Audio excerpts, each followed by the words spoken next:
Welcome to episode 320 of Flights, Football, and anything else. I'm Dave. And I'm Mike. How you doing, Dave? I am way better than most, not as good as some. How are you, sir? Splendid. Good. Good day. Good. You know what I mean? Yeah. I do know what you mean. Somebody who loves the cold, Ruby and I did our fourth walk of the week.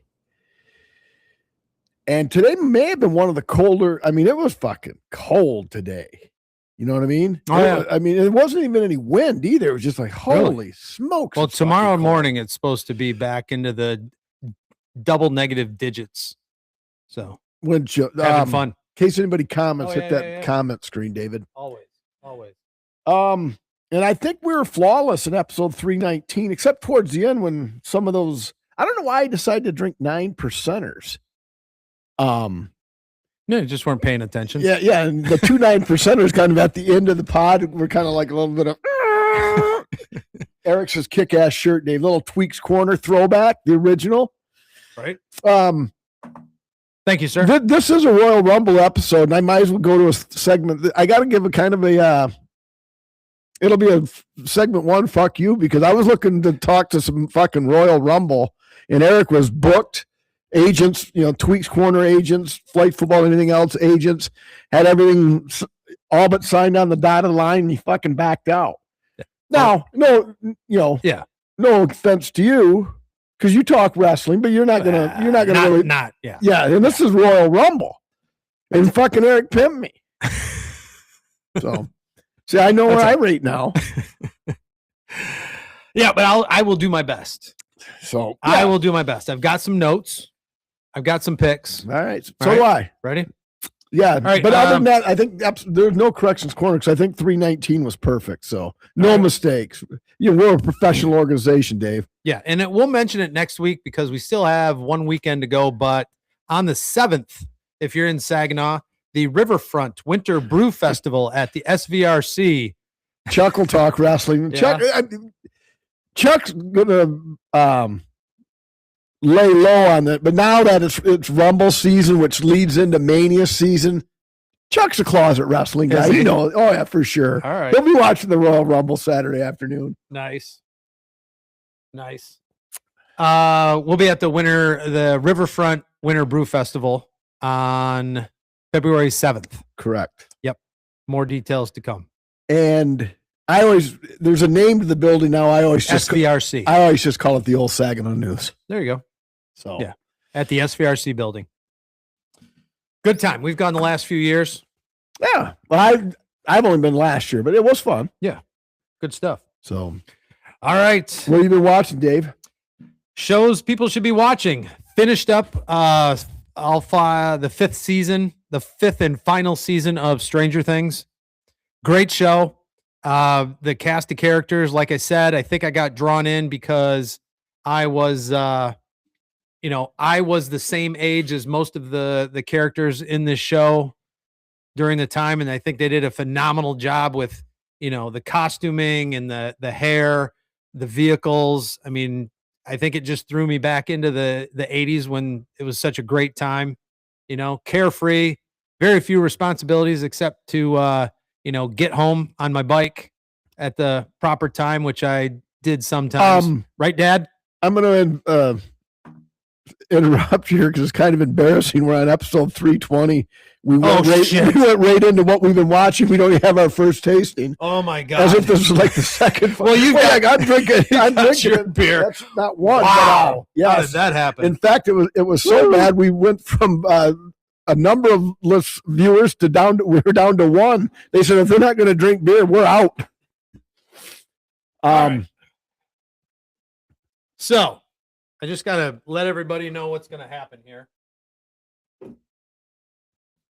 This is a Christmas gift. It's a 4-pack from Griffin Club Brewing in Birmingham, Michigan.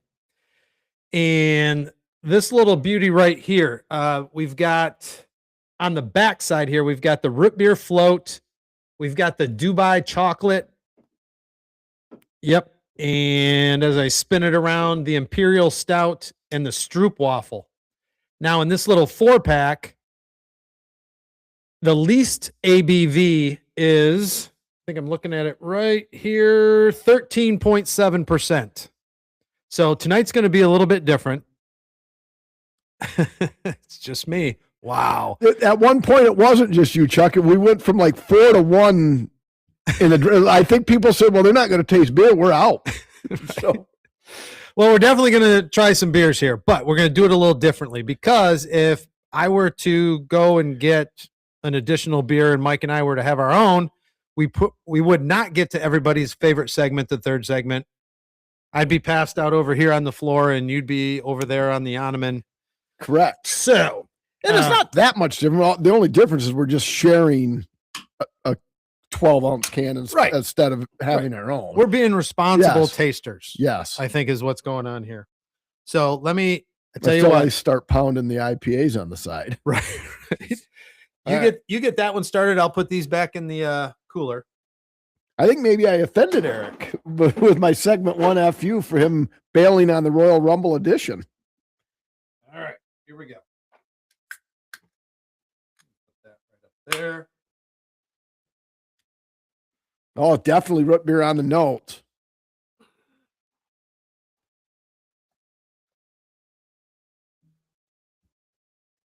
There you go. Here's your taster down there somewhere, I think. Thank you. Yep, I got mine. I got the Lucky's taster. You've got the Maple Grill, I think. Yeah. Yes.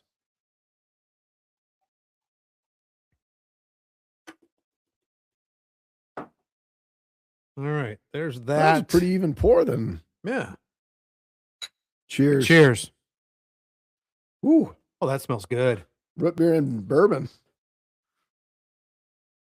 And it's with vanilla lactose. Yes. 13.9%. All right. Oh, yeah. That's good. That's dangerous. Yeah, that's very dangerous. Woo! Yikes! Oh, that smells good. The smell. I think it smells better than it tastes. Although root beer right up front, and then it kind of crashes. It does with the bourbon. The bourbon's right there. But it's drinkable. Yeah. All right, back to Stranger Things. Okay. So, again, even if, you kind of have to be a sci-fi geek. I'm not going to lie. And I am that sci-fi geek, so I enjoyed that part of it. And like you said, once it got a little too over the top with all the sci-fi stuff, you tapped. You said the first season was pretty good. Yeah. But yeah, really, really enjoyed it. Had a hard time turning it off. So if you're the sci-fi geek and you grew up kind of middle school, high school in the 80s, you got to watch it. Have to watch it. And I know a lot of the kids at school, obviously, because it has a lot of admittedly I fast forward through a lot of the teenage relationship kind of side plot, subplot stuff. I'm like, okay, well, they got to I don't fast forward. Okay, here's more of the sci-fi action sequences. So, and there's a lot of gore, and that's how I watch porn. not a 5-season streaming service. Yeah. You scroll ahead for the money. You didn't need to see Ron Jeremy try to sell her on his plumbing habits. You just went right. There we go. But I've never watched a series like that. That had to make it kind of tough to follow. No, it did not. All right. What do you got? What do you have going? 2 things, but they were big. So now, yes, I still balance the checkbook, even though I've really let Mobile One wallet do most of the heavy lifting. Yeah. My OCD, I like to have the checkbook, and it's like a little whoop there, up, Matt, whoop, whoop, a little cross reference just to make sure nobody's dipping in and withdrawing $9.11 right erroneously on my watch. Wow. I don't know if that word's been used on this podcast. Erroneously? Yeah. So, we've made a lot of errors on the spot, I'll tell you that. But, yeah. And I saw that Liz renewed our Star subscriptions, and Stars is, I think, $69.99 for the year. So, okay, $69, not even $6 a month. Cool. Sure. But I'm like, all right, well, I just deducted it out of the checkbook. let's watch something on it. Right. So we found Dublin Murders, 6 or 8 episodes. Very good, but it was one of those, I like late second episode, I put my phone down. And when we watched it, I couldn't be multitasking on the phone. Yeah. Because I mean, it's like it goes this way and then it goes that way. And then it goes this way and then it goes that way. They tie it all in together nicely at the end. Right. And then at the end, you're like, what the fuck happened? And then you research it and everything. Okay. And it was actually a good watch. It's from like 2018-ish, 2020. So is it a documentary? No. Oh. It's a series. So when you said you had to research it. Well, I said, what did the ending of the Dublin Murders mean? So does that make it a good show or not if you have to research it? Yes, because it was like, I'm sitting there watching, it was like, it's like, wow, that's weird. But anyway. Yeah. So Dublin Murders on Stars. All right. Next one for me, Netflix, Homeland. I said Shelly and I started watching that 2011 through 2020. 8 seasons, 12 episodes a season. Yeah. About 48 minutes ish to 50. I don't know if there's any over 60 minutes, but fantastic show. Fantastic show. What season are you in? 2. Okay. Yep. We're 3 episodes into season 2. And it's a little different because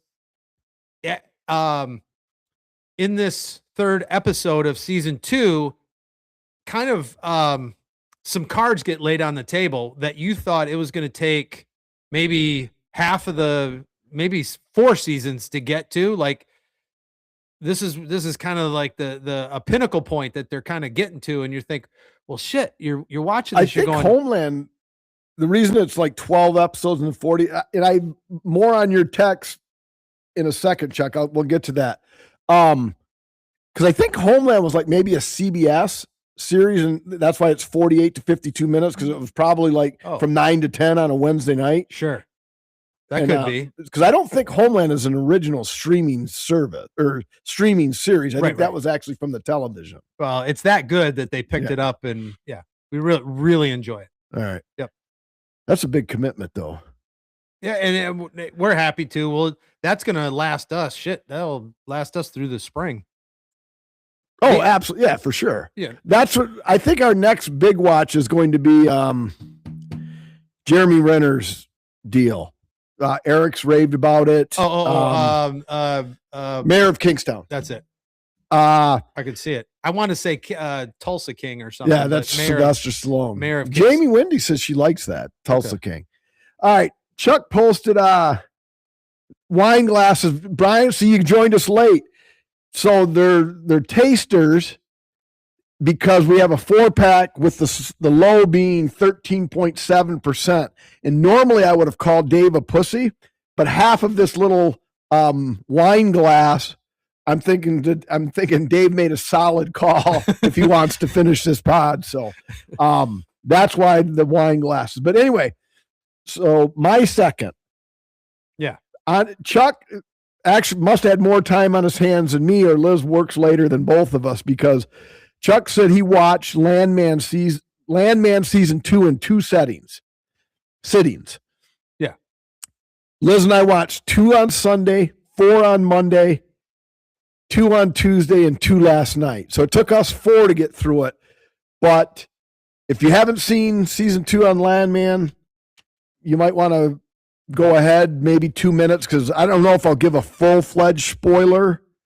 But back to what you and Nate said, and I'm surprised Nate liked this ending, because I think Nate and I were at odds with the ending of Sopranos. I love the ending of Sopranos. Yeah.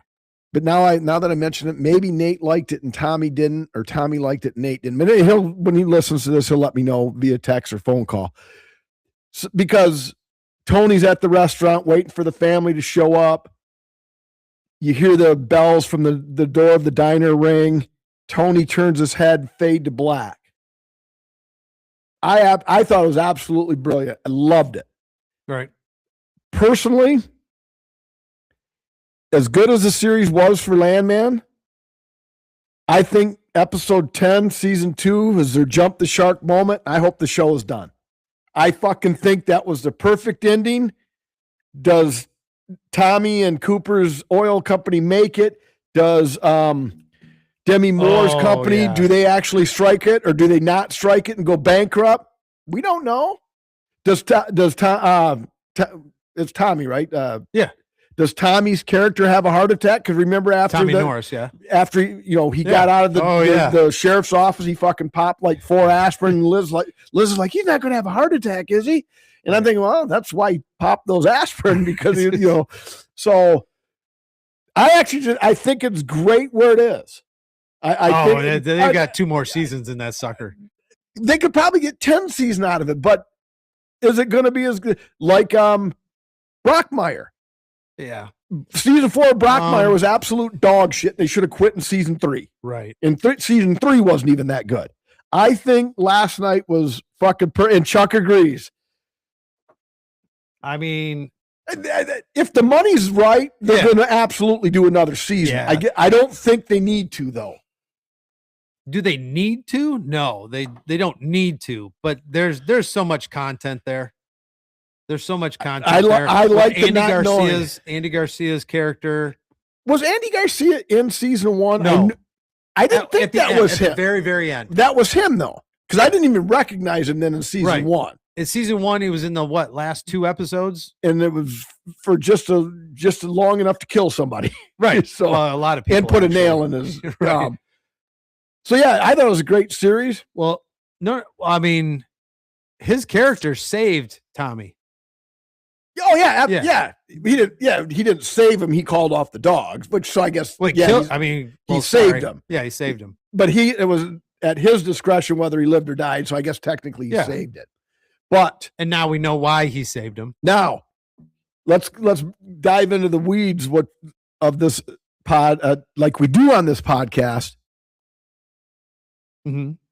As sexy as his wife is, yes, I hated that character. I found the attorney way more attractive than Tommy's wife. Just because of the way she handled herself. She was a professional woman. Yeah. Not that tomato. No bullshit. I fucking couldn't stand Tommy's wife. Well, that standing her and thinking she's attractive are 2 different things. Oh, she's definitely attractive, but that wouldn't do it. I would go with the right. Okay, I get what you're saying. And then I'm just happy Landman wasn't a series when I was a 12, 13-year-old, because I'm not sure if we had enough blankets. Because holy smokes, the physical therapist. Yeah. Sam Elliott had a little bit of peck definition still for 80 years old. Oh, yeah. Now, sure, some of that may have been flabby, but at fucking 80 or 81, maybe he's had some kudos. Nah, inserts. he didn't. Sam Elliott's the man. He is the man. He's the man. My favorite Sam Elliott role is Roadhouse. Oh yeah, for sure. So. No, I think so, and but I think her character is supposed to annoy people. I think it's supposed to maybe distract you for a minute from all the other, serious shit that's going on in the show itself. Kind of a comedy relief sort of a thing. Like I said before, with her daughter Ainsley, that's the character's name, and then Nate and Dale. With Nate and Dale in the house at the same time. Yeah. Them playing off each other is fantastic. The pirate dinner. That was pirate dinner. He said that my favorite line of season 2, I think, was they're driving home and he says to Sam Elliott, he said, "Dad, even if it's just a joke, never fuck a woman's omelet." And Sam Elliott says, "In my wife," and Chuck just said, "I'm done eating omelets." And Sam Elliott's character says, in my wildest dreams, that thought never even crossed my mind.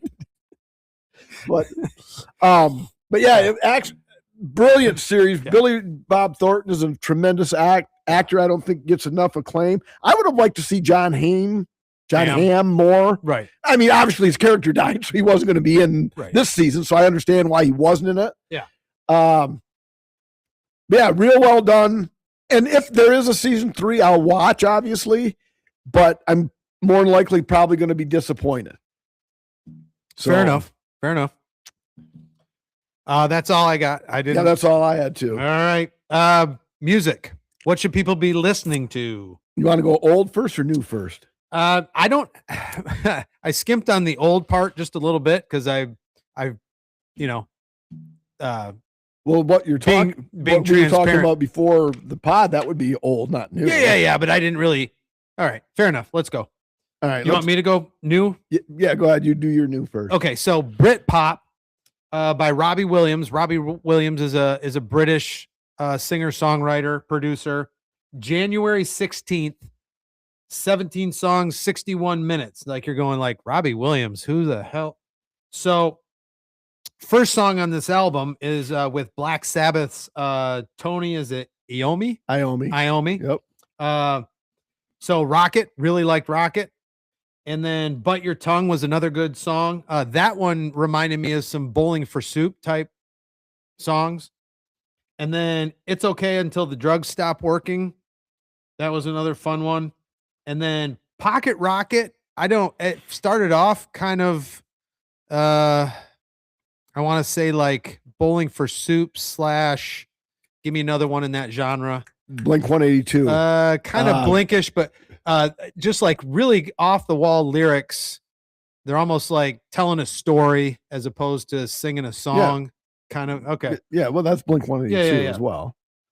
And then apparently number 17, Desire. I guess this is how big Robbie Williams is. Desire is the official FIFA anthem. All right. I mean, here in the States, we're like FIFA. Okay. And we're the official soft drink. So maybe we'll do a partnership with Robbie Williams. There you go. Look at I just booked a deal. I think you did. But around the world, FIFA is pretty big. So that was pretty good. I liked it. So all right. Robbie Williams. I've never even heard the name. Right. Well, I've heard of Robin Williams. No, Robbie Williams, and he does it. He kind of jumps in and out of different genres. Rock, and this one would be more pop rock, pop punk, or alternative rock kind of genre. Right. Yeah. And Brian said Sam Elliott is the fucking man. His favorite Sam Elliott movie is also Roadhouse. So my new Megadeth self-titled album by Megadeth released a week ago tomorrow, January 23rd, 2026, 11 songs, 47 minutes. A review of this album in one word. Awesome. Oh.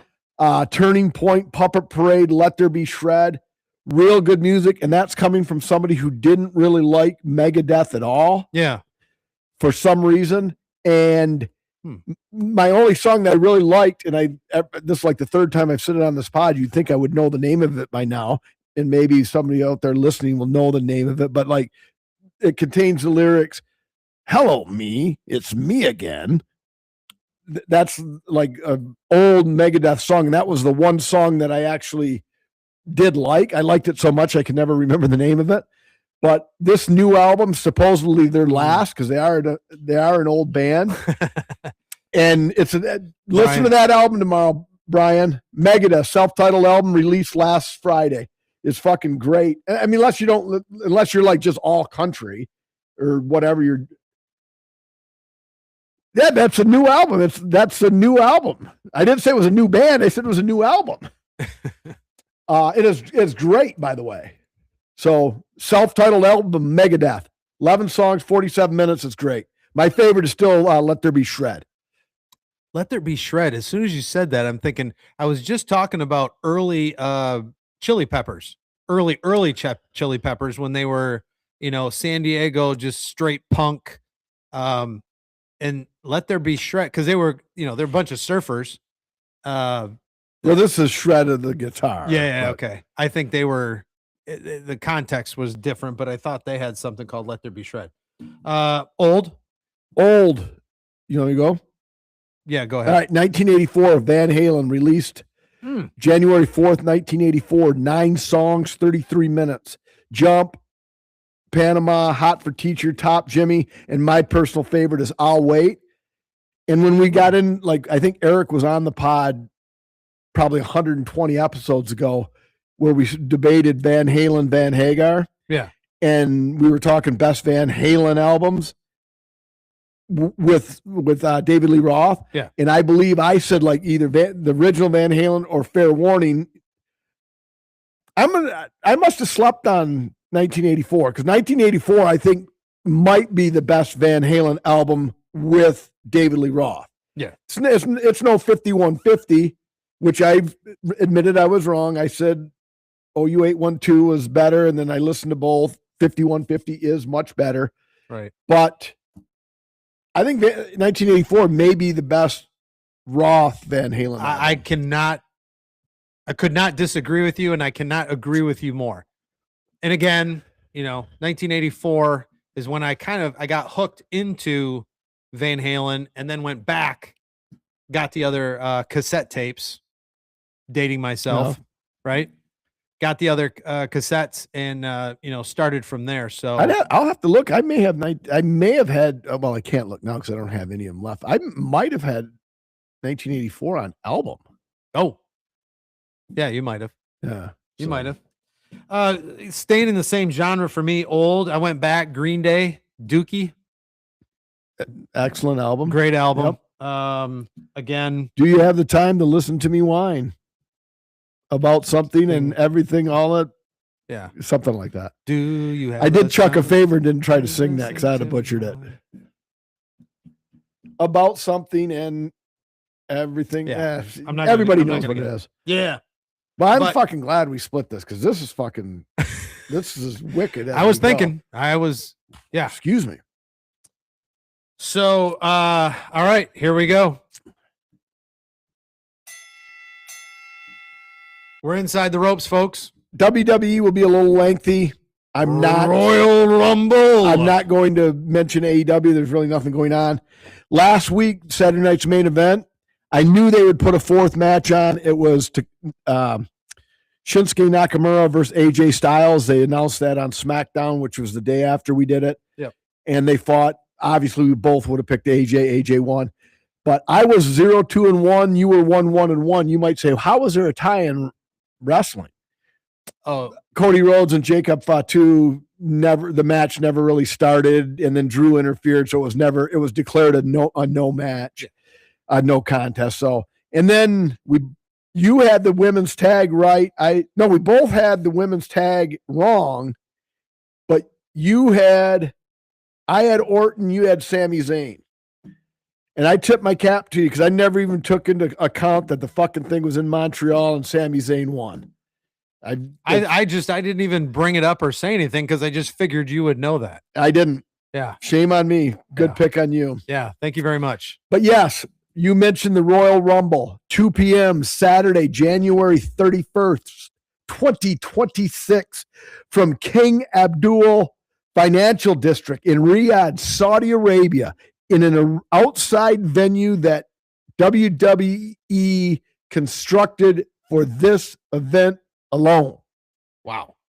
Oh, so they funded it. Yes. And obviously, so it's not going to be like SoFi Stadium in Los Angeles, right. But more like a basketball stadium with seats and a bunch of lighting and everything. Yeah. Men's Royal Rumble.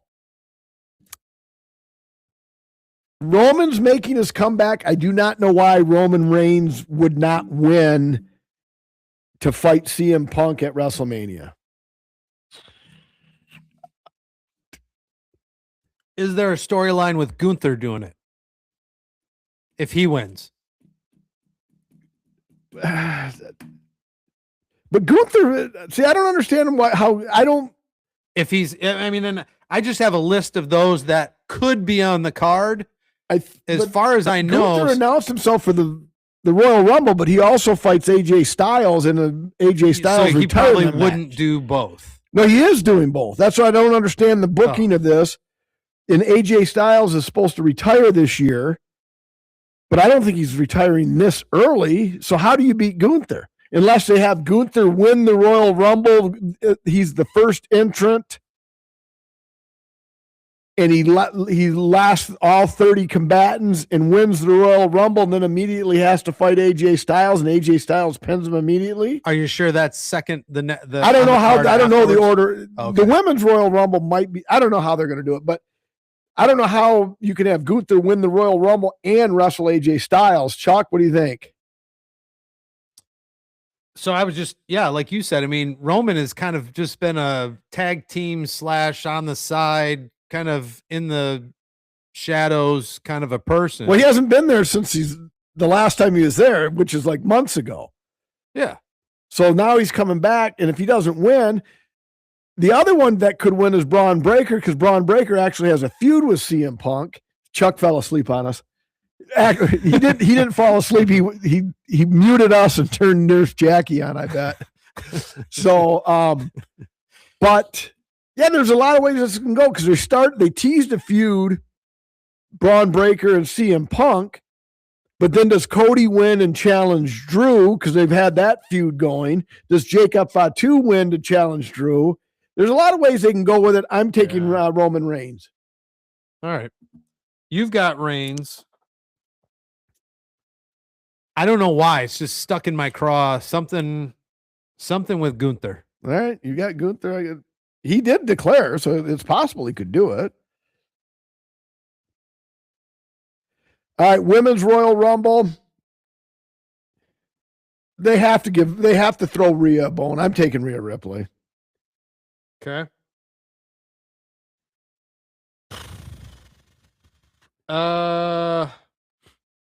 I don't know why, but I was thinking, like, again, my gut was telling me there's a storyline they want to go with the man, Becky Lynch.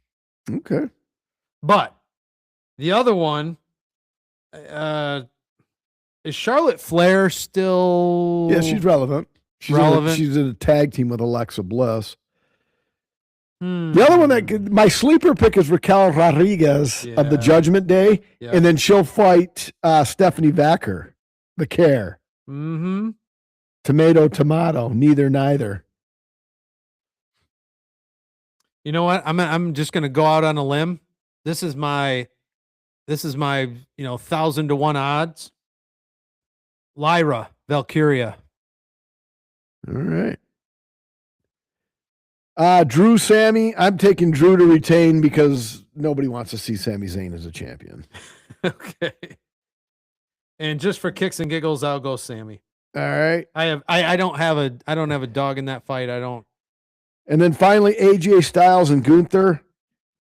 I don't think it's going to be clean, and they're not going to beat him flat. And like you said, maybe Gunther goes 1-30, wins the Royal Rumble, and then immediately has to fight AJ Styles, and AJ Styles beats a tired Gunther. Unless I'm not a smart mark, I don't know AJ. Like if AJ's contract is up February 9th and he's retiring this year, then he'll just get beaten before, because it's a retirement match. It's Gunther versus Styles. Styles loses, he must retire. I think he's going to get a little something extra out of a 2020. It's not going to be Cena level, but I think he's going to get more than a month out of it. Sure. So I'm picking AJ Styles. All right. I kind of like where you're going with that as well. All right. So we both picked Styles. All right. We're at the South Studio, so you rate this one.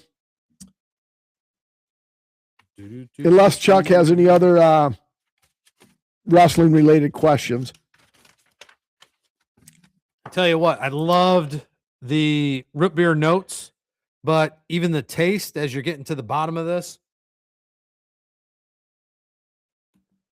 I mean, it's still there, but the bourbon takes over. 3.40.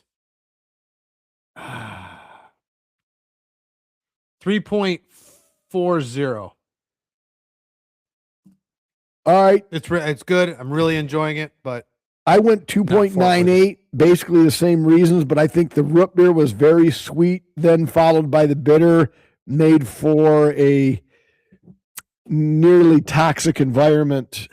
Okay. For your palate. All right. All right. No, we covered all of Chuck's concerns as far as Royal Rumble goes. All right. Good. That's what we're here for, Chuck. Yes, sir. Oh, shoot. Closed it. All right. Here we go. Untap. Ugh, wow. Boom. All right. So 570 check-ins. And those 570 people come in at an average of 3.87. I liked it way better than me. Yes, sir. All right. But if that's the kind of thing those people like, that's good. God damn it, I can never remember that saying. Fuck. Kind of if you know, you know. That is fucking. Yeah, after a full can of that could have made for interesting. All right. What's this one, Dave? And we've got the palate cleansers. Street corn Doritos. All right. I know how Mike loves people chewing. That's why I won't. I'm gonna just tolerate. My palate cleanser will be this IPA. Can't argue with that. All right. The Dubai chocolate. This is all from now. Wait a second. What? Yeah. Was this planned? Oh, Dubai's in Saudi Arabia, right? I saw it on the can, Mike. WrestleMania's in Saudi Arabia. This podcast, I don't know if we're worth the $7 million that we pull in annually, but we got to be close. I was going to say, this is from the Flying Buffalo series, the Dubai chocolate. It's an imperial stout with chocolate, lactose. Hold on. Tahini, all right? Tahini, pistachio, and cadif. This could make for good viewing because I'm allergic to pistachio. Are you really? Yes. Oh shit! Well, then don't drink it. Oh fuck! I'm gonna drink it. I eat pistachio nuts. I just have to go after a while because it makes my throat start to itch. So I don't think there's probably not enough pistachio in here to kill me, but we'll see.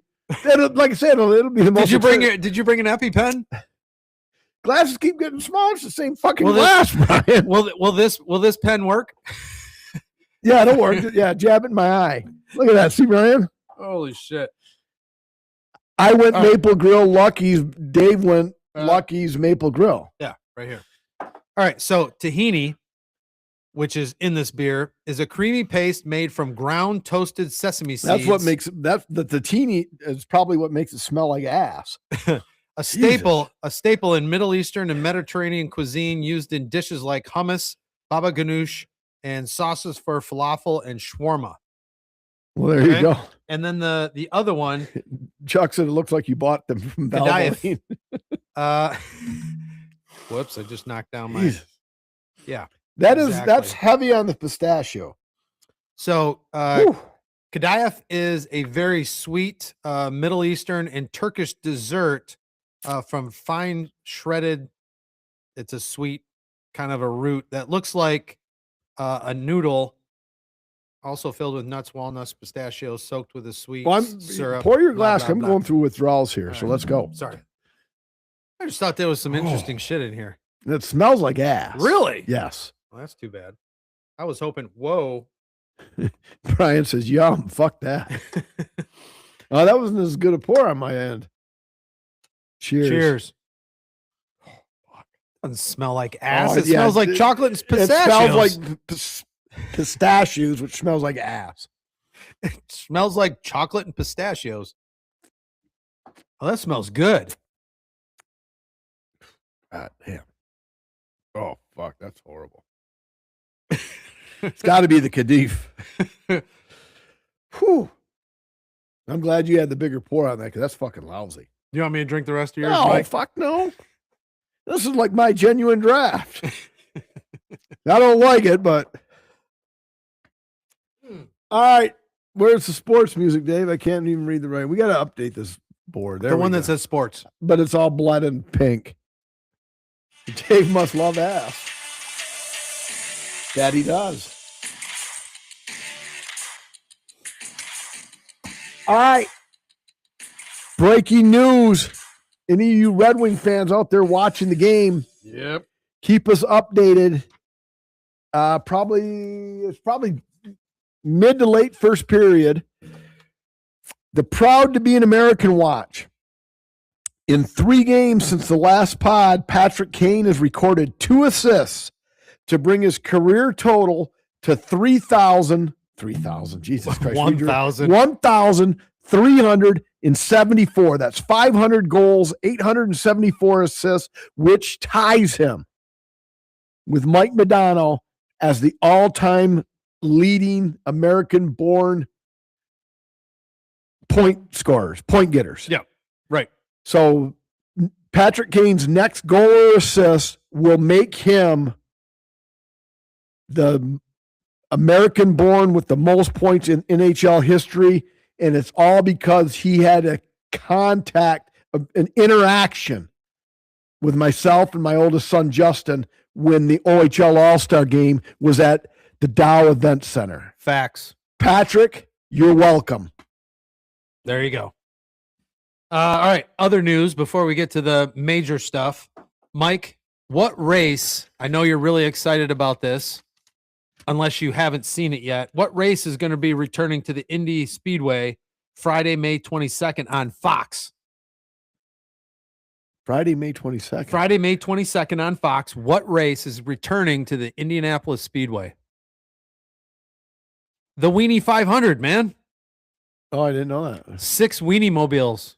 Yeah, big news. It was all over, race car, NASCAR. They've got 6 Weenie mobiles that try not to crash, and it's one of the most. I watched some of the videos on YouTube. It's one of the most ridiculous things I've ever seen. I won't be watching. Okay. Although the other thing would this be what you've watched, or would it be sports? The Skyscraper Live. Well, I kind of had a little note in the what we've watched, but I also have it right.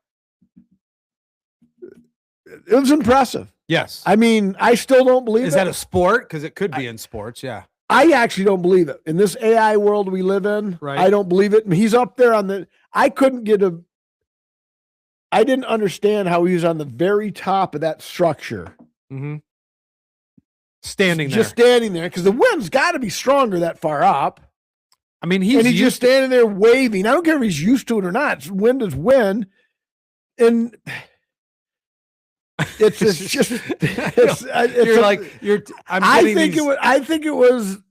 they fucking ribbed us. It was AI, and it was just something on a flat surface that he was climbing, because that's ridiculous. How do you all right, so they showed some of his training where he had the Olympic rings, and he's doing the Iron Cross. I might be able to do one of those, maybe. Yeah, might be able to do one of those, but he's doing 100 of them or 1,000 of them or whatever he's doing. You know what the risk is? If you don't get that, you just fall to the ground. And you're like, oh fuck, I got to work harder. I got to eat better. I got to do more cardio. Yeah, you're on the 69th floor trying to climb up the side of a building.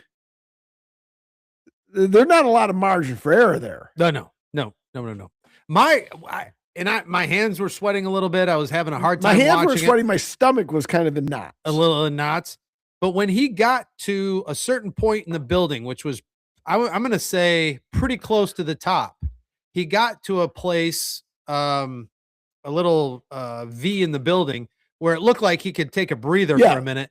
And there's all these people that are this far away, taking pictures on the glass. And I'm like, I don't know that whole thing. I mean, I'm good in airplanes. I was up in a hot air balloon once, didn't have any problems. But if you get me into a building or up on top of a building, probably more than 4 stories, and you ask me to go to the edge, it's not happening. Not happening. And so just even watching him do that was crazy. Right. And he made it. Crazy. He did make it.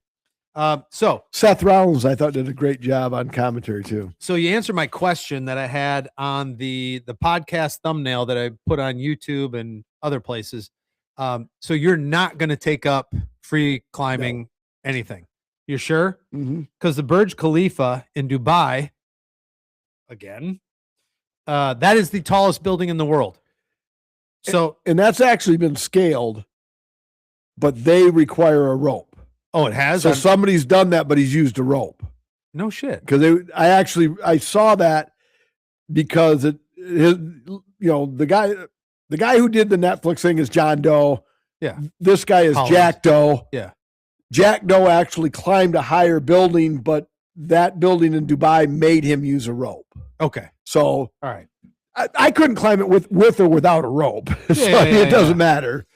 So Taipei 101 is a little over 1,600 feet, 508 meters. The Burj Khalifa in Dubai is 2,717 feet, or roughly 828 meters.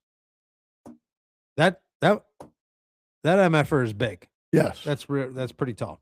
So you're not doing that. No. Okay. And I like the meme I sent you that somebody put on Twitter, a big fat guy.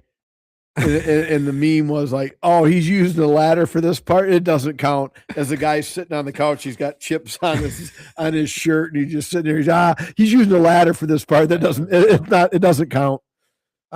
Next up, in the sporting world, if you haven't heard, the American Express, it's the third event on the PGA Tour. Yes, golf has started, folks. They started in Hawaii, and they're making their way back to the U.S. The American Express, formerly the Bob Hope Classic, which I actually caddied in back in 1999-ish. Where you met Kurt Rambis. No. That's not where you met Kurt Rambis last. That was I thought I met Kurt. Oh, maybe I did. No, that was a joke, because last week you said you met Kurt Rambis, and now this week you've caddied at the Bob Hope. Well, I did caddy at the Bob. I didn't say you didn't. I said, is that where you met Kurt Rambis? No, it's not where I don't think. No, I didn't meet Kurt Rambis there. At La Quinta in that wasn't you, Brian. In Cali, you're way better looking. In Cali's Coachella Valley. Now, Scotty Scheffler, which nobody won argues last week. Right? Yeah. Oh, yeah. He blitzed the field. He did his normal Scotty Scheffler thing. So he's in Scotty Scheffler form. So everybody's shitting their brick. He was the best golfer last year by far, even though Tommy Fleetwood won the FedEx Challenge because of that stupid the very last event of the FedEx Challenge. Even though Scotty Scheffler had 1 billion more points than everybody else, they get rid of the points in the last round, and whoever wins it wins it. So with this win, though, you saw that he won. Did you see the important statistic? So that is Scotty's 20th win on the PGA Tour. He has 20 wins and 4 majors, right? Yeah. He has the 4 majors. What are the only other 2 people that have 20 wins, the 4 majors before their 30th birthday? Tiger Woods and Jack Nicklaus. Thank you. I didn't. Oh, okay. Yeah. So I mean, there's so many stats right now that are built up where only Scotty, Tiger, and Jack are the only 3. And what if Jack would have the same equipment? Right. Well, they did make the golf courses longer, made them a little bit harder. Well, yeah, but when your driver can hit a ball 3 miles, right? And Jack Nicklaus would. I don't know how Jack Nicholson would have done, but Jack Nicklaus, his wood shattered in 2 to hit at 250. Yeah, unfortunately for his wife. Yes. I don't know if that rim shot was loud enough. Probably wasn't. Got the board messed up. All right. So moving on. College basketball. Everybody's, with the video and with with the video and everything else. I think Arizona. Now I'm brain farting. I remembered who they play. Oh, BYU. They made it just past BYU. Michigan just made it past Nebraska, and Nebraska had 2 starters out. Michigan State had to go to overtime with 9-11 Rutgers. So, either we're getting into this midseason lull where players are starting to okay, we're into our 20th, 21st, 23rd game, whatever. And that's a shame, to get a free education and $11 million, and you can't even play 25 games. Oh boy, my heart bleeds for them. Yeah, no. But so it's coming down to this. So tomorrow night, Friday, January 30th, 8 p.m., Michigan State and U of M, they're going to go at it in East Lansing. Should be interesting. Okay. It's one of the most lockdown defenses in the country versus one of the most prolific offenses, in U of M's offense. So it'd be very interesting to see. I'm looking forward to it. What do you think, Mike? U of M, MSU? I would say U of M has the advantage. Probably they get 72 hours of sick time. So U of M, they've run roughshod over teams. Maybe they've looked past a couple teams to get to Michigan State. I'll take U of M. Haven't really watched college, as the loyal listeners / viewers know. And then you brought up that Michigan is going to the NIL for Michigan high school athletes. Well, I got that later. I got that coming up. All right, because that would be, because I thought the NIL was for the money that you're bringing into a place, and I don't know how much money an NIL a Carleton football player could make, right? Because he ain't bringing any money into the school. So, no, it's structured slightly different. Yeah, yeah. I'll come up with that a little bit later here. Well, a high school athlete getting paid is asinine in any structure. Well, okay, so I'll just say it right now that you brought it up. So Mark Ural, who's the director of the MHSAA, was on the Huge Show, and he said, this is happening. He said, but make no mistake, there are going to be very, very, very, very few opportunities for the vast majority of high school players to make any money. So these are going to be more like endorsement opportunities. It doesn't have anything to do with the school itself paying the athletes any money. That, or for whatever reason, if a student athlete has a large following on the internet with their social media. Yeah, social media. So, I mean, and that's not really any different than a high school athlete having a large following and getting paid by YouTube or Instagram or whoever. They might be able to do that anyway, but now they would be able to do it as an athlete and keep their high school amateur status. There's definitely some more rules around it in regard to it, related to, or compared to college. So, he said, make no mistake about it. Everybody's going to, roll their eyes and do this and that, but there are going to be very, very few athletes in the state of Michigan, maybe a handful. And that's a handful too many, right? In my opinion. No, yeah, and if they're getting paid by YouTube for the crazy content they produce, I'm good with that. Hey, do what you got to do. But what it sounded like to hit from the conversation on that show was that it was going to be more like what you talked about for a college athlete. If you didn't think my face was red before, try after these 13%ers. That fucker's beat red. Anyway, go ahead. It'll be opportunities like, Joe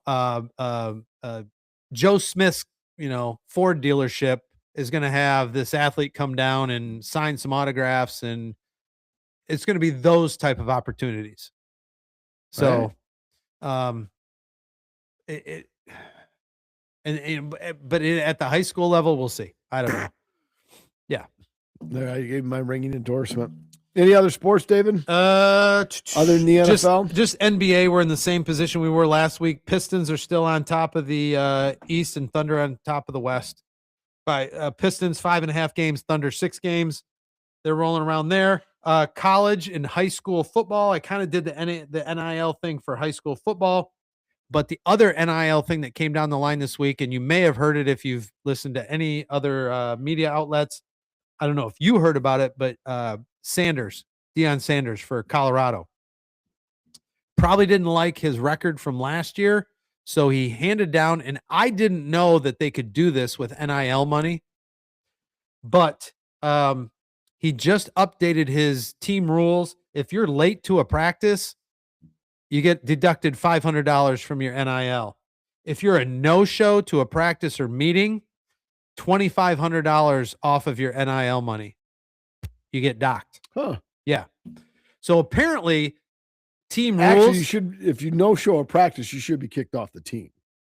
In my opinion, it's like, well, who are you? Right. Well, some kids think they're that. Well, then they should be off the team. So, apparently, unless ESTA rules apply to college sports. What rules? ESTA. ESTA. That's where you can call in and still get the companies with X number of employees or higher. You call and say, hey, I'm not feeling well. I got to pay you 8 hours. Or if you're 410, you get 10. Oh, wow. Yeah, I didn't know that. Yeah, that's the law. Okay. Now, I don't know if it applies to I don't college athletes. Does it, Chuck? No, but I think I didn't realize this about the NIL money is that if you schools can set it up, colleges can set it up. So this one even irks me even more about this, and that's why I hate college sports and NIL and all this bullshit. Because aren't some NILs all right, Dave? You are a world-class track athlete in what was your event? Pole vault? Pentathlon. What's a good score for a pentathlon? I don't know, like 1,500 points. You consistently get between 1492 and 1512. And we want you on University of Mike. Yeah. Now, Brian, the car dealer, is going to give you $9 million of NIL money if you go to the College of Mike. Why should the College of Mike be able to take your NIL money that Brian's car dealership is paying you? Because isn't it usually an outside force paying NIL? You have Portnoy. Didn't Portnoy, for the Michigan quarterback, didn't he give like $10 million to that guy? There's two different main streams of NIL money. Correct. The college, the university has control over one of the streams, and the other stream, it depends. If Portnoy gave it to the University of Michigan, then University of Michigan has control over that money. If it's like you said, like Joe Schmo's car dealership, the university doesn't have control over that money. That's branding. That's the NIL branding piece of that. Right. So yeah. So there's two different in the college sports. There's the two different streams of NIL money. Yeah. All right. Fair enough. NFL. Let's do it. It'll be quick this week simply because Super Bowl. We'll talk more on episode 321. Right. We were both 1-1 on our picks. Going into the Super Bowl, I have a half game lead over you. I'm a paltry 16, 25-1. You are a just as paltry 15, 25-2. Yep. We have the Super Bowl. So here's your homework, Dave. Yeah. Next week, we're going to pick the game. The current line is Seattle minus 4.5, over under 45.5. In addition, what betting app do you use when you do place a bet online? Is it DraftKings? FanDuel. All right. And I have FanDuel as well. So we are going to, in addition to the game, we are going to pick two prop bets, whether it's Jackson Smith and Jigba more than 4.5 catches, Puka Nacua more than 200 yards, whatever it is. Right. It's the game and two props. So we'll have 3 wins or losses at stake for the Super Bowl, and I have a half game lead on you going into the Super Bowl. Two prop bets and the actual bet on the game. Yes, you can go over, under Seahawks or Patriots. So you have 4 options on the game, over, under Seahawks, Patriots. Currently it's 4.5, 45.5. That could change between now and episode 321, and then 2 prop bets. Okay. Got it. All right.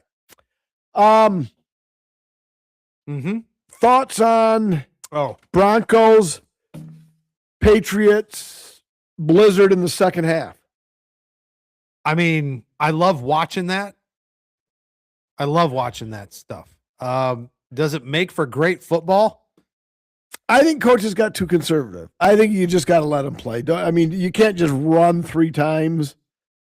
I guess that's my point, is that if you do throw and you're successful, I mean, that's awesome. Love watching that kind of stuff. But like you said, like 3 and out, 3 and out, 3 and out, 3 and out. And then why all season long when coaches went for it on 4th and this, 4th and that, 4th and this from here, 4th and that from there. Oh, that's the analytics. Why all of a sudden do all the experts think that coaches are going to change on the fly midstream because like Ben Johnson got gas, Sean McVay got gas, Peyton got gas. Well, didn't he look at the weather report? You think the coach is really looking at the fucking weather? It was a fucking beautiful sunshiny day in the first half of the Denver game. Right. Do you think the coach is, well, he should have. Well, he should have. Maybe he should have. I don't know if Sean Payton's, and I don't even like Sean Payton. I don't think Sean Payton's job should be looking at the fucking weather report.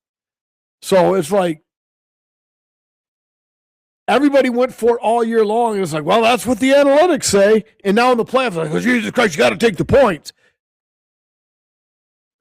Right. You can't do you can't do one thing. No. Well, I mean, and the commentators, they also in that kind of a situation, because what was it, 10-7? Yeah. Yeah. I mean, they got to talk about something. They got to create some drama. They got to keep people engaged in the conversation or what's going on. So, I mean, it is what it is. So, to me, I find they just got to keep talking about something. And so they made a little bit of drama out of it. They started throwing people under the bus. But they even said it to McVay. McVay had an opportunity to go for kick a field goal, and then all he would have needed was a field goal at the end of the game instead of having to score a touchdown when they're down by 4. Johnson took the same shit. Same heat. Yeah. And then it's like, well, why didn't Johnson go for 2? Well, he couldn't make 4th and 2. Why did he think he was going to make a fucking 2-point conversion? So it's just like, you're damned if you do, damned if you don't. Yeah. Nope. A couple other things, unless you're done.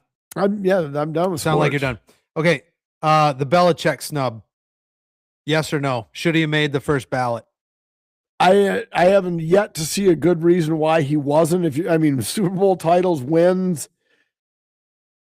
Yeah. I mean, what is the reason he wasn't on there? Okay. Some of them were. Some of the voters either didn't like the whole Spygate, Deflategate thing and are going to punish him for a year. Number 2, some of the voters might have thought, well, he might come back. There's a chance he's going to come back. Why put him in the Hall of Fame if he's going to come back and coach? What made the difference? The Deflategate or yes, he should have. He should have been in the Hall of Fame. Yeah, I mean, he's going to. Said what that made the difference is the Deflategate, or I'm not sure. He's going to get into the Hall of Fame. The other thing is voters pissed about the new rules. Apparently, there's new rules this year, and there's more limited opportunities to get people in or to vote. I didn't quite understand it, to be honest with you, the first time I read through it, and I didn't get a chance to read through it. And I'm not even number one. I'm not even a Bill Belichick fan. Yeah, I've always rated that triumvirate. Triumvirate. That's threesome. That is. As Brady, Kraft, Belichick. Now that the Patriots are in the Super Bowl again, I may reevaluate my ranking and go Kraft, Brady, Belichick. So I've always rated Big Bill number 3 on that pecking order. All right. And I'm not even a fucking fan of that angry, codgety old prick. Right. But 303 or 330 wins or whatever it was, 9 Super Bowls with 6 wins or whatever it is. Yeah. With 2 different teams. And that's not good. We didn't win any Super Bowls. I thought he was Belichick coached other teams, but he didn't win a Super Bowl with other teams. Okay. All right. Unless I'm an idiot. No. You're probably he was actually fired by the Browns. I think I'm actually thinking about something else. You're thinking of Brady. Brady won with the Buccaneers. Yeah. So I just don't. So if there are no other coaches in the Hall of Fame, I get the snub. It's like, hey, dude, you're a coach. Yeah. Fuck you. We'll get you in when you get in. I get that. Yeah. There are other coaches in the Hall of Fame. The coaches in the Hall of Fame don't have as many wins, don't have as many Super Bowl appearances, and don't have as many Super Bowl wins. For him not to be in makes absolutely zero sense, which goes back to my 2 with the Giants. Bill Belichick. Okay, so I wasn't wrong. Bill Belichick wasn't the head coach of the Giants. No, I think it was an offensive coordinator or defensive coordinator. Oh, that don't fucking count. I don't count that. Those are Bill Parcells titles. Those aren't Bill Belichick's. Yeah, so I mean I think that's maybe what I read and what Well, I I was don't. thinking Yeah, about. I'm not even counting that. I'm Okay. counting his tenure with the Patriots as his application to get into the Hall of Fame. Okay. All right. So, Yeah. excellent observation if that's the case, Chuck. And so I'm not shitting on your post. I'm just saying, even if he wasn't with the Giants, yeah, I'm not even putting that on his resume. I got you. As a head coach, he had 303 wins, Yeah, 9 Super Bowl appearances, and 5 Super Bowl titles. It's just it's as dumb as any. It's just like Bonds and Clemens not in the Major League Hall of Fame. Pete Rose not in the Major League Hall of Fame. The fucking stats speak for themselves. And then you put in a guy like Joe Schmo. Joe Schmo was good. Good doesn't make a Hall of Fame. The whole thing's a fucking money grab joke. Gotcha. And again, can you imagine how irate I'd be if I actually liked Bill Belichick? Right. All right, well, I go first. I like this less than the root beer. I went 288. And you're the stout guy. I am. I really like See, look, this. Brian loves the Pats, hates Bill Belichick, and he thinks he should be a Hall of Famer. So excellent point. So we're all in agreement. What'd you say? 288? Yes. But you're a bourbon guy. I'm an IPA guy. That's why these aren't hitting. I mean, obviously, I finished it. Again, this is my genuine draft night on the pod. I went 3.90. I loved it. Holy shit. I loved it. You liked it better than the first one, Yes. eh? Yes. I like flavors. The flavors were good. Brian said you liked ass. So. All right. Let's see here. I don't have anything. I got to update. It's still 1-0 Washington. Detroit. I don't see anything about Kane. Well, if the Red Wings have 0, he has his own points. Right. And going to Untapped, we're going to go to Dubai Chocolate. All right, at 13.7% and 693 check-ins. So still not quite 1,000. But these 693 check-ins come in at 4.22. Did you get that, Mike? 4.22? 4.22. God, they liked it even better than the. I guess I'm just not Mr. Bourbon guy because I don't know why this was better than the root beer one because it wasn't. Yeah. I got some of the chocolate, a little bit of the pistachio, just had a nice smooth flavor to it. So now what I've got to do is I've got to look. You know what else I like, Mike? What's that, Dave? The Maple Grill. It's an amazing farm-to-table counter service restaurant and microbrewery offering a rotating selection of the freshest local items available and cooked over an open kitchen's wood fire grill. The Maple Grill not only offers the greatest of local fare, but wood-fired craft beers and ciders as well. But wait. Go to their website, themaplegrill.net. That's spelled GRILLE.net. Check out their current menu, see what's on tap, and then get yourself to 13105 Gratiot Road in Hemlock, Michigan. And when you get there, tell them Mike and Dave sent you. Exactly. What are you looking up? All right, I just wanted to make sure my number's right. So it is 9 Super Bowl appearances with the Patriots. Yes, but he was a coordinator with the Giants, so he did glom off. But like I said, so that even strengthens his case. If you want to include as a coordinator, I would just go in head coach as the Patriots. He's got 9 Super Bowl appearances. Somehow, look it up, everybody. Like I said, the first time through, I didn't understand it. I didn't go back and try to check the new voting rules. But there's a limited number of people that you can vote for in the category of coach, senior, and something else. And all right, well, but if you're the best at what you've done, how does anybody beat you? I know. Now, Lynn Swan, where do you rate Lynn Swan as a receiver? Receiver for the Steelers. And you don't want my opinion because I absolutely fucking hated Bradshaw, Stallworth, and Swan. You did. So I'm going to be a little. Why did you hate them? because I liked the Cowboys because it was Cowboys Steelers every year. Cowboys Steelers, and I wanted the Cowboys to win over the Steelers. Are we going to try to go 4, or you want to keep it to 3? I thought we'll see how this goes. Yeah, let's go 4. Then we got to pick up the pace because we do have to pick up the pace. 6, 12, 18, 24. That's really only 2 cans of beer, and sometimes we do 3 pints. Well, so 48 versus 24. Well, that's I did the math before. Did you though? I did. All right. Yes, I did. All right. Yes, sir. Definitely a smooth nut. Well, I'm gonna fucking cheat you on this one because you got more of that last fucking swell. All right, that's swill. There. fine. So there. Now I got more on this one. So this one is just the Imperial Stout. All right. Yes. From the same series, the Flying Buffalo series. This is the Imperial Stout. This one's at 14%, bourbon barrel aged. And as far as like the IBUs on any of these, there's nothing. There's no NA. There's no 0. It's just. I'm finding nothing. that I think the IBU's gone the way of the dodo bird. You think so? And people are just not even paying attention anymore. All because of me and the guy from the one episode you did. Oracle. Yeah, me and Cody from Oracle.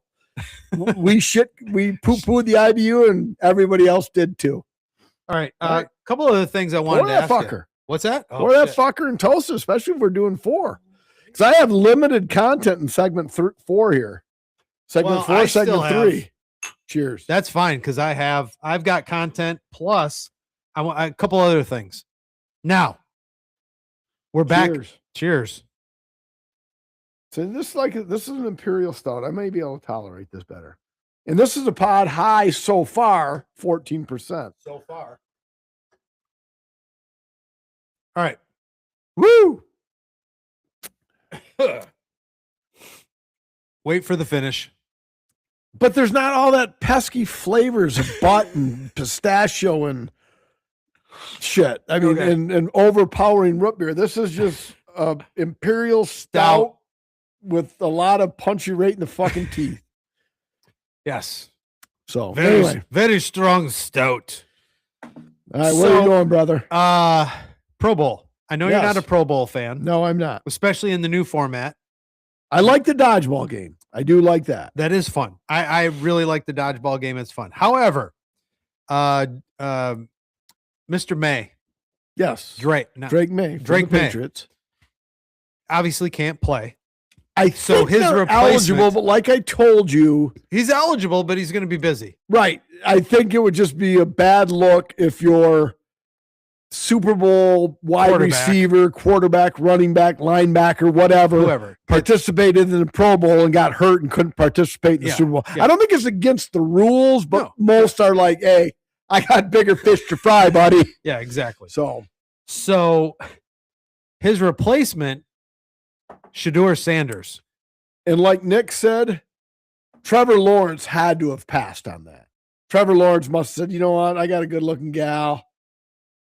I'm going to be with her. I'd rather be watching it on TV. Yeah, because there's no way 5 touchdown passes is Pro Bowl worthy.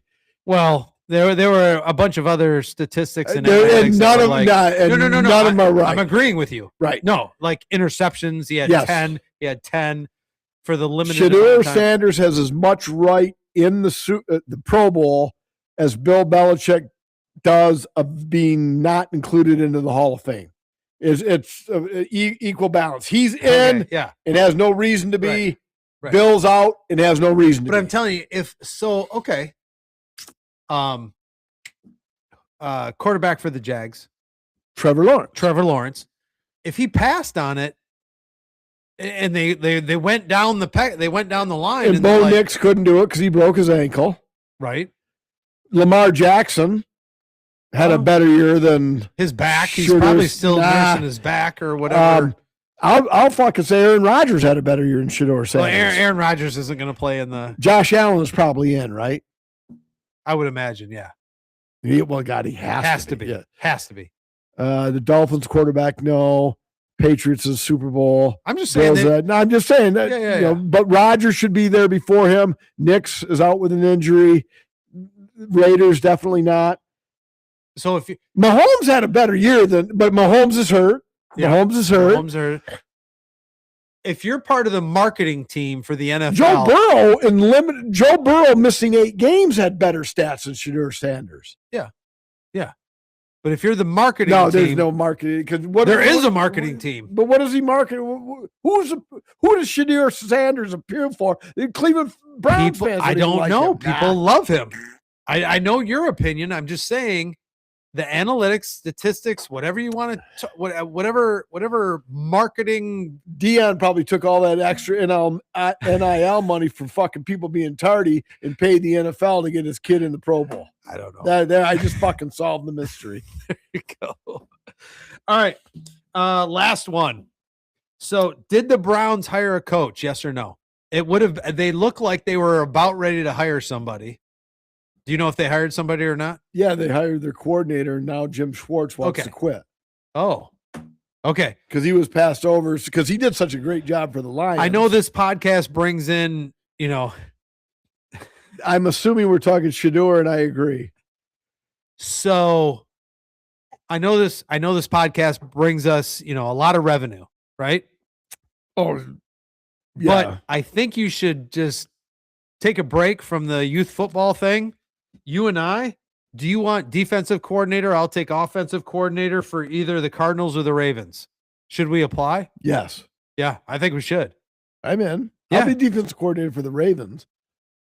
Because I'll tell the Ravens. I don't think that job is that job open. I thought you just told me that. No, the Cardinals and the Raiders. Oh, Raiders. Raiders. Yeah.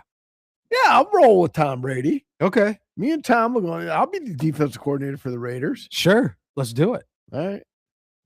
And there's weapons with the Cardinals. You just got to utilize Marvin Harrison better. I'm just saying. Now, the last thing I'm excited. And I'm excited. I'm not excited. I'm curiously anticipating. How's that? The Jim Harbaugh, Michael McDaniel combination for the Chargers. I like it. I'm those are two kind of nutty guys. I'm wondering what the hell's going to happen with that. The media is going to love it. All right. Ready? Yes. All right. That's it for football and everything else. So now we're getting into our typical third segment, player pass. Now, I'm going to go down a list, Mike. All right. And you're just going to say player pass on the commercials. These are the commercials that have been leaked. That they're doing now. You've seen a movie trailer, right? They leak trailers. D coordinator for the Raiders has to be better than what I'm doing now, Brian. Yeah, probably. All right. Player pass. Yes. So these are trailers. Some of them are full commercials. The full Super Bowl commercials are out on the internet. They leaked them. They're done. But some of them are trailers. All right. Ready? Yes. Player pass. Sabrina Carpenter for Pringles.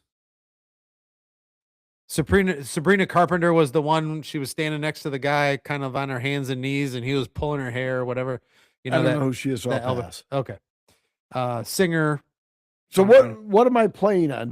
You're not playing on anything. You're interested or not interested? I'm not interested at all in that commercial. Okay. Bradley Cooper and Matthew McConaughey for Uber Eats. Hopefully it's better than what Bradley's doing with the conspiracy theory. But yes, I am interested in that. I'm a sucker for Bradley Cooper. Okay. Peyton Manning, Post Malone, and Shane Gillis reunite for Bud Light. Yes. All right. Absolute play. The other two are decent, but Peyton Manning is good. I saw the trailer. The trailer's funny as shit. All right. Emma Stone for Squarespace. No interest. Okay. Ben Stiller and Benson Boone for Instacart. Who's Benson Boone? I don't know. Yeah, Ben Stiller's past his time. Dodgeball was 30 years ago. Okay. No. Elijah Wood for Skittles. Do you know who Elijah Wood is? The name sound. Who is he? He was for All right, Skittles. I'm going to pass because to. Skittles commercials are creepy. Like when they kissed and they got Skittles and they were all over the face. This is a really weird. It's a weird. I don't want to see it. Creepy. I don't want to see it. It's a weird, creepy commercial. All right, Guy Fieri. You know who he is? The food guy. The food guy. Yeah, for Bosch.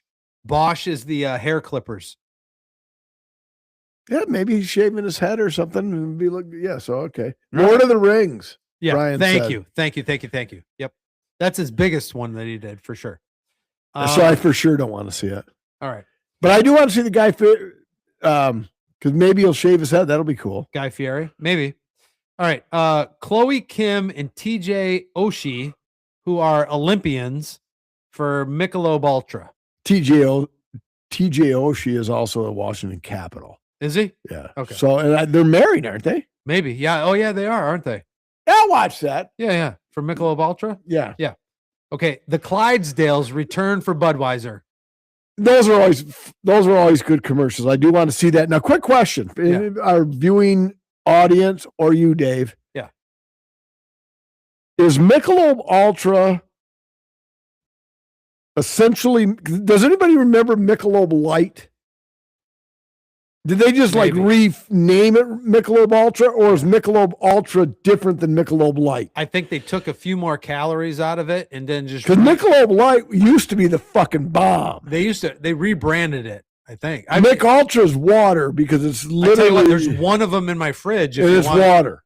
Okay, and that's why Billy Bob Thornton's character drank Mick Ultra because he's a recovering alcoholic, which I thought was weird. But anyway.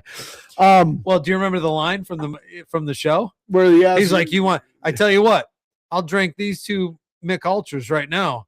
Tomorrow, you give me some of that. Give me some of that whiskey, and you tell me what the difference is. All right, but is Michelob Light? That's the question we got to find out. Is Michelob Light different than Mick Ultra? All right, it has to be because Michelob Light wasn't that big of a pussy beer as Michelob Ultra. Right, because Michelob Ultra is like almost borderline NA. Anyway, go ahead. Yeah. But yeah, the Clydesdale commercials are great. Totino's Pizza Rolls brings back Jasmo. I don't know who Jasmo is. I pass. All right. Kendall Jenner stars in Fanatic Sportsbook. Nope. All right. Hellman's Mayo and Meal Diamond. Meal with an M. Meal Diamond. I saw the trailer. It'll be interesting. I don't know who Meal Diamond is, but Hellman's mayonnaise, maybe some money shot. Sure. Okay. Lady Gaga. Come on, Dave. Be Lady Gaga's neighbor for Rocket Mortgage. I'm in. All right. Now, this one you might struggle with. The polar bear got dragged into this. That was the title of it for Pepsi. The polar bear got dragged into this. It's a Pepsi Super Bowl commercial. I'd like to see it because I wonder if there's actually a copyright.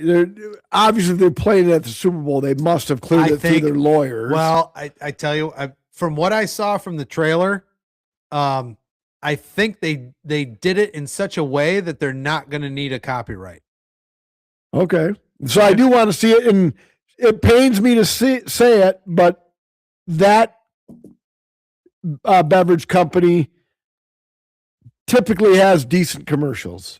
I'll tip my cap there. I mean, they're number 2. All right. But actually, they're number 3 because Pepper is number 2. Shout out to Brian there. So you remember all my family drinking that or Bud Light? So you were drinking Michelob Light and Bud Light. Michelob Light was fucking quality shit, and it had that like dildo shaped bottle with the wrapper there that you had to kind of twist off the top. Oh, Michelob Light was fucking amazing.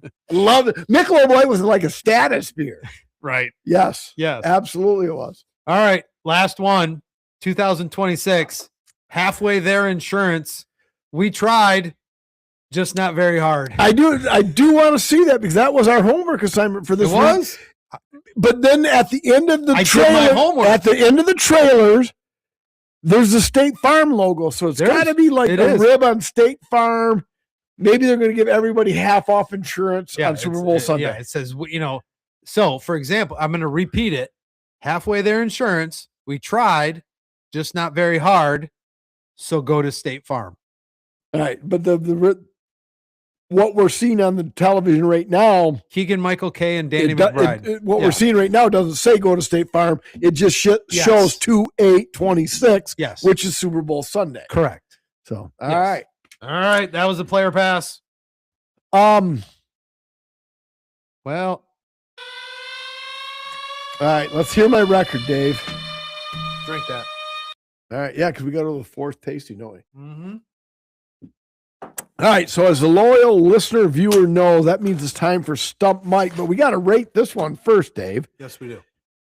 You're first, because let me write my rating down.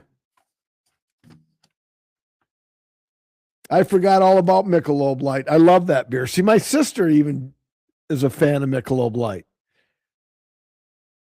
And I'll do my research, Jen, on whether it was just renamed Mick Ultra. But I think Mick Ultra, they actually took carbs and alcohol and shit out of it. So I don't think it's Michelob Light. Right. I think they just said, you know what?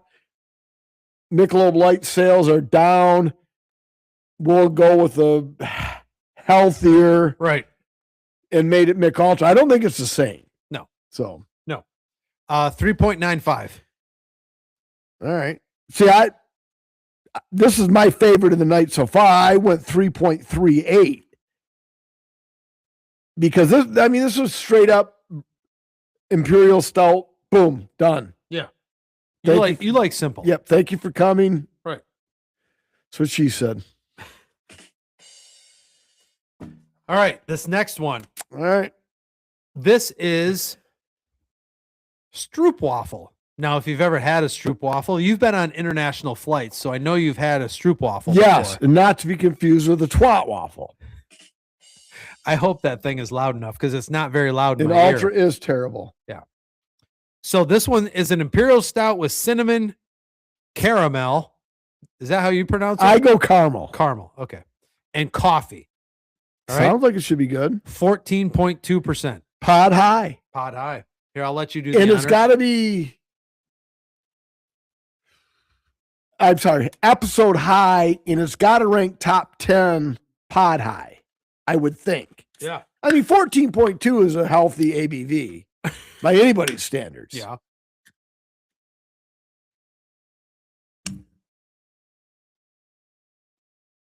Well, you both drink half a can or a blue waffle.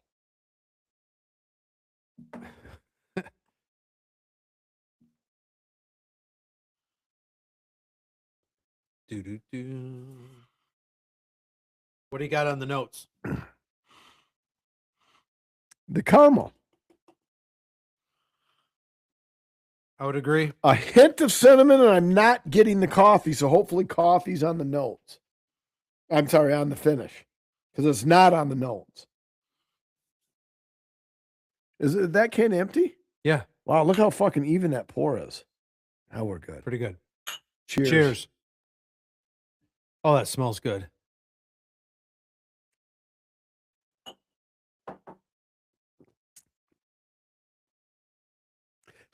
And oddly enough, am I wrong? 14.2%. This, without question, is the smoothest of the night. Yes. And I don't think you gave the Untapped rating for Imperial Stout. I did not. Jesus Christ, I can't take you anywhere. That's where you should have said, well, at least I knew Sami Zayn was going to win in Montreal, you dumb fuck. Okay. The Imperial Stout. At 281. Got on there? 281 check-ins. 281 check-ins. They probably liked it less than us. 4.25. All right. Well, that's their best of the night. It was my best of the night, so I won't argue it. Nope. 4.25. I think Eric actually dropped off. He got pissed because I gave him my fuck you for not coming on the Royal Rumble. And hopefully he didn't jump off the Zilwaukee Bridge. That would be bad. That would be horrible. All right. So Yeah, you did this. I did. What are my specifics here, buddy? So you are 31, 22, and 1. All right. 57.4%. So even if I lose out, I'm 31 and 69, which is 31%. Yeah. And going into this, I said, I know there's going to be a lot of movies that I probably never even heard of. If I can do 30%, I'm going to be happy. You stumped David. So, since worst case scenario, I finished 31%. I'm playing with house money right now. For sure. So now I just got to better myself, because maybe 30%, some would say, well, you're selling yourself short. But there's a lot of movies I haven't fucking seen. Oh, yeah. For sure. I'm not fucking Roger Ebert or Gene Siskel. Exactly. For fuck's sake. Yeah. It's kind of like during Stump Dave. There's a lot of music that I didn't listen to. Correct. All right, here we go. I don't think you were at 30% either, but no, I was probably. Thanks. Appreciate that.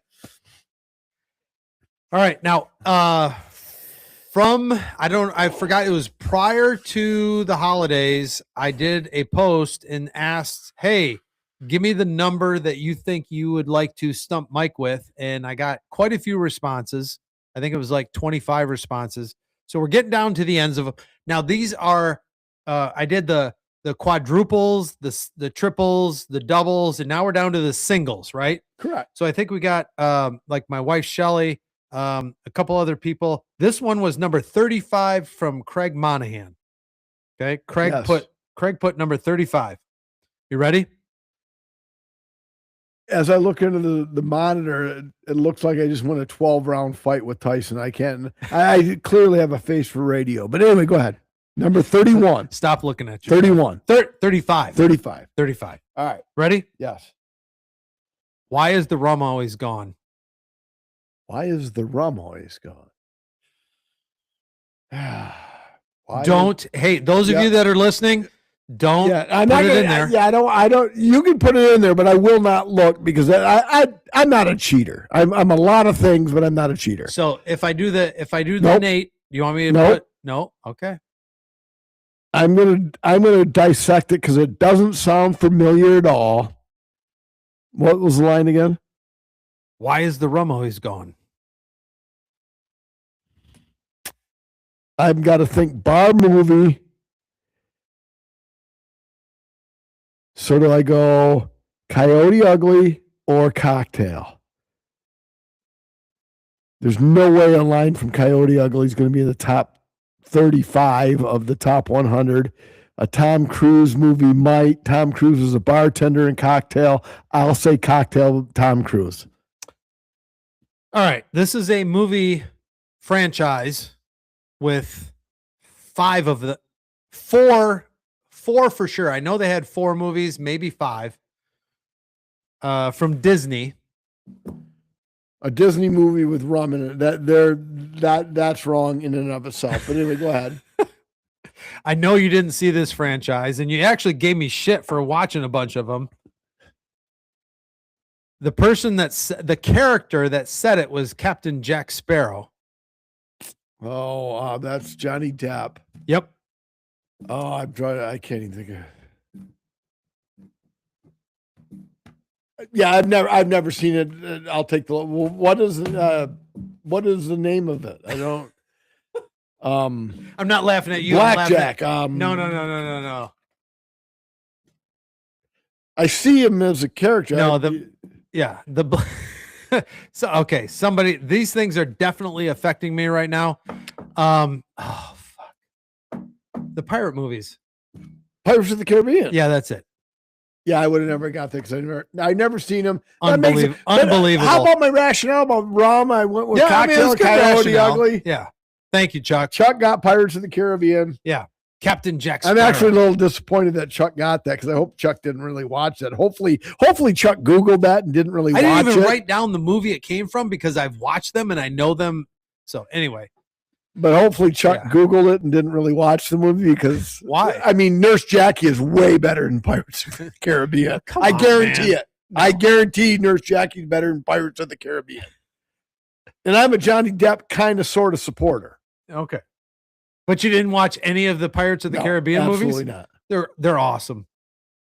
I did watch Willy Wonka. Okay. He did a very good job. Edward Scissorhands? Yeah, Edward Scissorhands is good. What other movies? Johnny Depp. Something. Everybody out there, Riverdale was way better than Pirates of the Caribbean. Okay, Riverdale. Riverdale had blanket material. You just got to watch it, and that's the way I want death to be known. I told everybody. Gilbert Grape. Did you see that one? What's Eating Gilbert? I watched that one. But Riverdale, Chuck brings it up. It's interesting that he brings it up. Yeah, because Johnny Depp wasn't the last episode of Riverdale. No, he wasn't. But the last episode of Riverdale, is actually eternity, because they're all dead. Oh, because of what transpired in all the other episodes prior to it, and if that's what death is, I no longer fear death. Well, yeah. What was the TV show where the plane crashed on the beach, and we went through like 3 or 4 or 5 seasons of it, and then they all ended up Yellow Jackets? No, shit. That was in the jungle. No, this is a TV show. Gilligan's Island. Oh fuck. That was a boat accident. Never mind. That was a boat accident. Now wait a second though. Yeah. Let's get back to that though. Okay. Planes crashing. Oh, this year it's called. I have, other than the previews during. Thank you. Lost. Look at Chuck. Chuck rising to the occasion. The 2 most infamous words at where we work. Chuck said, "Boom." But anyway, here we go. One last thing. On the only thing I've ever seen is the previews, like during NFL Sunday. This year is Survivor 50. Oh, there's no fucking way that thing started in 75, is there? No, but there's 2 or 3 seasons per year. Okay, when they said Survivor 50, I'm I did the math, and I'm there's 26 minus 50 is. There's no way Survivor started in 76. There's minimum 2 seasons of Survivor per year. Yeah, I ride that. I ride that ride at Disney World all the time. What ride? What did I miss? I don't know. Lost? I guess. Riverdale? Pirates of the Caribbean. Caribbean. Hell yeah. I've never been to Disney World. They updated the animatronics. It's amazing. No, absolutely, Brian. Hell yeah. Hey, Brian, they did update some of the animatronics. Do they have a Johnny Depp character? I think they do. And hey, Brian, work-related question. Were you training that guy or that guy training you today?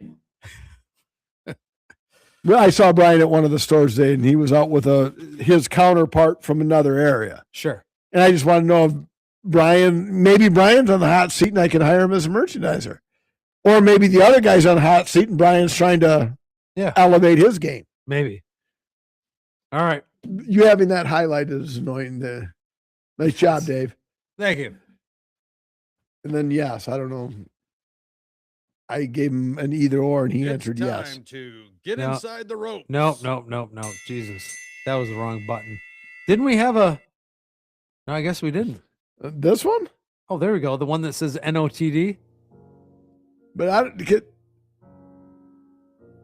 Can anybody hear that?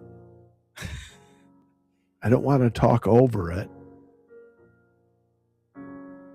You're both getting a little silly. Yeah. For sure. Well, it's like 13 point something, 13.7, 13.9, 14%, and 14.2. And that's why, Chuck, that I didn't call Dave a pussy when we were splitting 12-ounce cans, because that normally would have been my go-to. But when I saw the ABVs, I'm like, yeah, that's probably the better call. Yeah. NOTD. All right, real quick. Courtesy of our next one to die correspondent, Jake Danielewski. Kevin Johnson, 55, drafted in the 4th round by the Patriots, played for 4 teams, recorded 43 tackles in his NFL career, and had 1 tutty, a fumble return for the Eagles. The only reason I bring this up is he died from blunt head trauma and stab wounds while at an LA homeless encampment.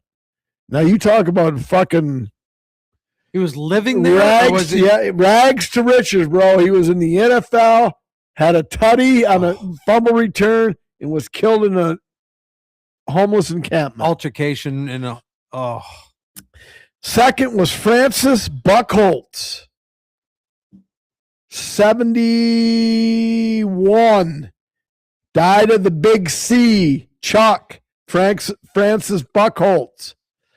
Do you know who it is? Give you a couple seconds to think about it. And if I'm asking you, you probably know it. Well, this is music related. I didn't know anybody other than Klaus Main. Give Chuck a second to think. Why is everything highlighted in blue? That's very disoriented. Oh, sorry. There we go. Thank you.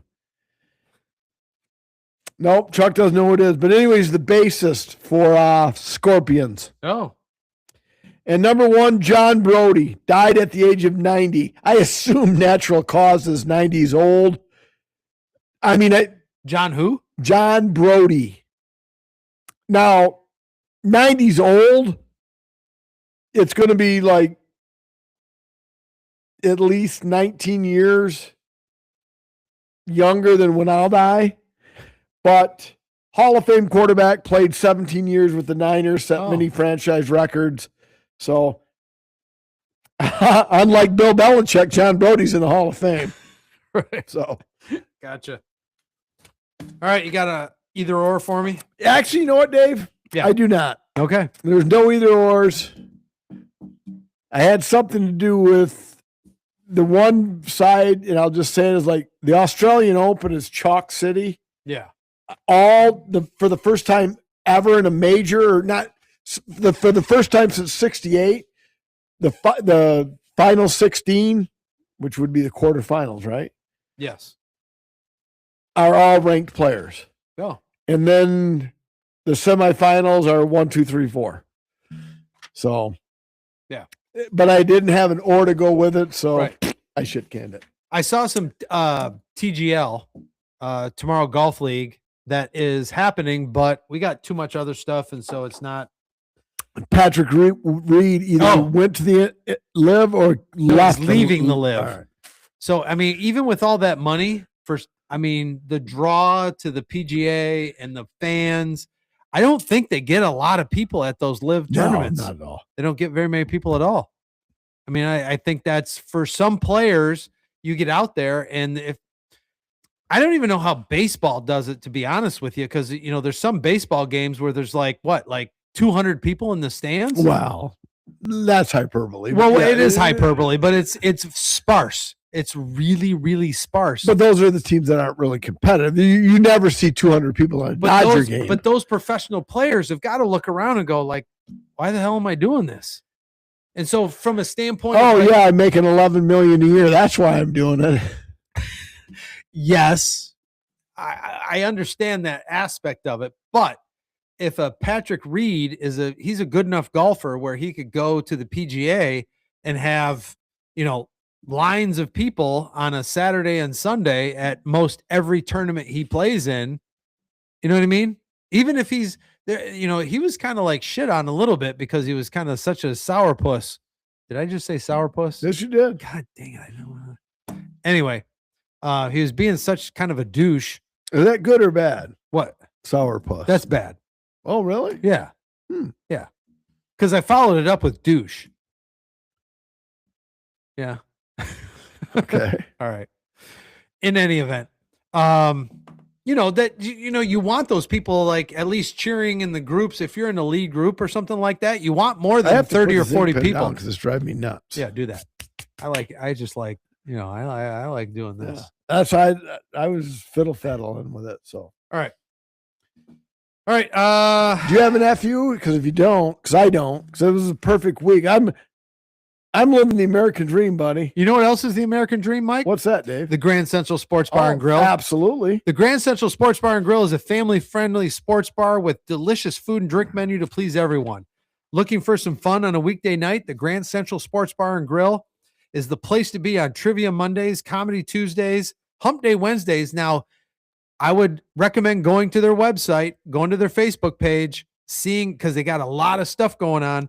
But even Thirsty Thursdays, Fish Day Fridays, Sassy Saturdays, and Sunday Fun Days with drink specials every day. The Grand Central is located at 3504 State Street in Saginaw. And you can check out their menu at their Facebook page, the Grand Central Sports Bar and Grill. Grand Central Sports Bar and Grill, it's always a good time because they're Saginaw's hometown sports bar, Grand Central Sports Bar and Grill. And when you get there, tell them Mike and Dave sent you. Exactly. And Brian, I'll give you the answer to that question when we meet again.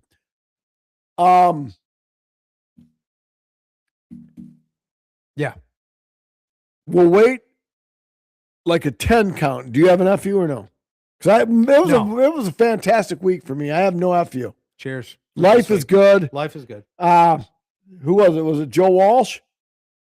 I believe it was. Life's been good to me so far. Yeah. My Maserati does 184. 5. Because it rhymes with drive. I lost my license. Now I don't drive. Mm-hmm. I have a limo right in the back. I like the doors in case I'm attacked. So, so no FU. Yep. So we'll give a 10 count of our millions of viewers out there right now. Yep. Throw a random Mount Rushmore, and Dave and I are going to think on the fly and drop our Mount Rushmore of your topic if you can come up with one. Now, I know a million of you are going to rush to the keyboard and type it in. We're not going to give you a million Mount Rushmores because we both have to work in the morning. Yeah. But first one or two Mount Rushmores, we'll be happy to take your call. Thank you, listeners. Let's go. All right. Absolutely. And Love you guys. I have my rating. I already have 2 calls in tomorrow. LOL. You got to pay them, though, buddy. That's the rules. Yeah. Slip me one of those IPAs. All right. Or no, give me the Horny Monk. Oh shit! I forgot. As we take, and then we'll rank this. And I'm first because you went first. I went second. You went third. I went fourth. Absolute favorite of the night. I'm going 4.00. This was amazing. Perhaps just because we've had 14 and 14 and 14. Perhaps it's because we've had 42% ABV over 3 tasting. But this was amazing. I love it. Everything you just said, I agree with. That's why my rating is 4.2. All right. So you liked them all better than I did. Yep. About the same intervals. What did Untapped say about this rating? Untapped. Let's see. And none of you millions of listeners have a Mount Rushmore that Dave and I can just go off the cuff on. Okay, at 4.2% at 574 check-ins on Untapped. The Untapped crowd had this at 4.17. Okay, so they liked it a little less than number 3. I respect that. I'm not going to be mad at them, but it Yeah. Oh, but it was less than number 2 though, because number 2 was 4.22. So I'm mad at him for that. Yeah, but 4.17. Well, I'm not mad at him for that because I really like that one. All right, so. All right, if anybody got a Mount Rushmore, top 4 anything. Maybe not. Top 4 people to drop off this live stream. I think we should come up with some Mount Rushmores, put them out there on Facebook, and then we'll discuss. But I'm going to go top Mount Rushmore. Mount Rushmore. Yeah. Of songs you typically don't listen to, bands you don't really know. Wonderwall by Oasis. Mr. Brightside by the Killers. Yeah. That's half of Mount Rushmore. Help me out, Dave. Give me your half. Are you talking? I was the less than 50%er on Stump Dave in the top 100 rock songs of the 80s. You were well less than 50. So, so what was the Mount Rushmore again? It was songs you don't listen to? No, top songs of shit that you wouldn't normally listen to. So, Mr. Brightside by Brightside by the Killers. Wonderwall by Oasis, Jumper by Third Eye Blind, and I can tell you here in just a second. Almost Goodbye by Mark Chestnut. Uh, There's my Mount Rushmore. Off the cuff. yeah, that's amazing. I don't know how you just did that. You know what Mr. Brightside by the Killers is about? No. Guy and a gal break up. Guy just, it's in his head that she's fucking somebody else. Yeah. And he just can't get over it. If you listen to the words of the song, it's actually a well done song. Yeah. And it's amazing. So I was looking for some like rap hip hop earlier for my new and old songs. So Chaotic by Wiz Khalifa, my first that I probably normally wouldn't listen to. Is that what you're talking about?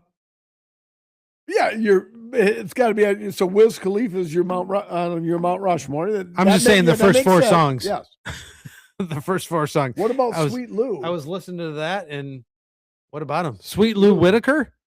I don't know. I don't get it. I don't Elaborate, either. Charles. Yes. As we wind this down. Sweet Lou's not making Mike's Mount Rushmore on anything. Ooh. Sweet Lou's not making anybody's Mount Rushmore on anything. That's what I just said. Lou may not even be on the Mount Rushmore of Lou's. Name your top 4 Lou's. Lou Gehrig. Okay, that's one. Yeah. I don't know. Does Lou Whitaker make that fucking top winner? I don't know. Maybe. Louis Armstrong. Oh, there you go. Wow. All right, so that puts Lou Whitaker at third at best. Lou Gehrig, Lou Whitaker, Armstrong. Lou Armstrong. Wow, that's something, isn't it? Lou Lamoriello. What? He's a legendary NHL coach. In fact, Lou Lamoriello may actually be a Hall of Fame coach, unlike Bill Belichick.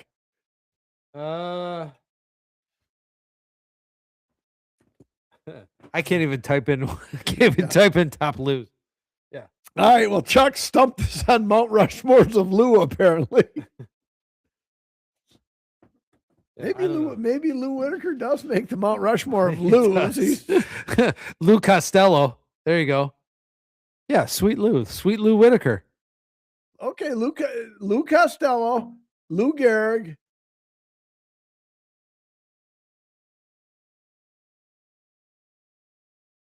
A Mortal Kombat dude. What? Is he a Lou? I don't know. Oh, it might be LU. Maybe. Mortal Kombat, karate, LU, Asian descent. That sure. Could be it. Liu Kang. Liu Kang. There you go. That's it. You got it. All right, man. All right. Are you good? I'm wonderful. All right. Well, thanks everybody out there for listening. Thank you. And watching. Yes. Haven't heard from Nick Witzke since he told us our feed was shit. Yeah. And we've got his car up there. We're doing a collab at Dixie Motor Speedway once racing starts up, probably in May. Anybody that wants to go into if Nick's still listening, that is, maybe the feed was so bad he said, "Fuck you guys." So, we told him we were investigating it. That's all we can do. Yeah, but we appreciate the feedback. Yep. We're gonna have the executive lounge at the Dixie Motor Speedway, and I'm drinking at Dixie this time, Chuck. Love you too, Brian. Get those routes covered tomorrow. I don't get my call-ins till like 5:30 in the morning, which really sucks on Friday because I'm hungover. So, whatever. We'll pay them. That's the rules. So, right. With that, folks, better switch glasses to make it realistic. As I look down at the bottom of my glass, I can see I'm out of beer. And as the late, great Stuart Scott would say, you ain't got to go home, but you got to get the heck up out of here. And where the fuck is Eric Wally?